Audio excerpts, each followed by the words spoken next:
పుష్ప కోసం అనుకోకుండా 5 ఏళ్లు తీసుకున్నానని, ఇకపై ఏడాదికి 2 సినిమాలు కాకపోయినా కనీసం ఒక్కటైనా చేస్తానంటూ ఆ మధ్య అభిమానులకు ప్రామిస్ చేశారు బన్నీ. కానీ పెరిగిన మార్కెట్ దృష్ట్యా ఇచ్చిన మాట నిలబెట్టుకోవడం కష్టమే. పైగా నెక్స్ట్ సినిమా విషయంలో ఇంకా కన్ఫ్యూజన్లోనే ఉన్నారు అల్లు వారబ్బాయి. నిజానికి పుష్ప 2 విడుదలకు ముందే త్రివిక్రమ్ సినిమా ఖరారైంది.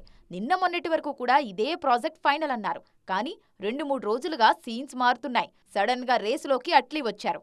త్రివిక్రమ్ సినిమా ఇప్పట్లో ఉండకపోవచ్చని నాగవంశీ కూడా క్లారిటీ ఇచ్చారు. దాంతో అట్లీ బన్నీ కాంబో దాదాపు ఫిక్స్ అయిపోయినట్లే. అట్లీ ప్రస్తుతం తన టీంతో అల్లు అర్జున్ కోసం స్టోరీ సిట్టింగ్స్ మొదలుపెట్టారు. సన్ పిక్చర్స్ ఈ సినిమాను భారీ బడ్జెట్తో ప్లాన్ చేస్తున్నారు.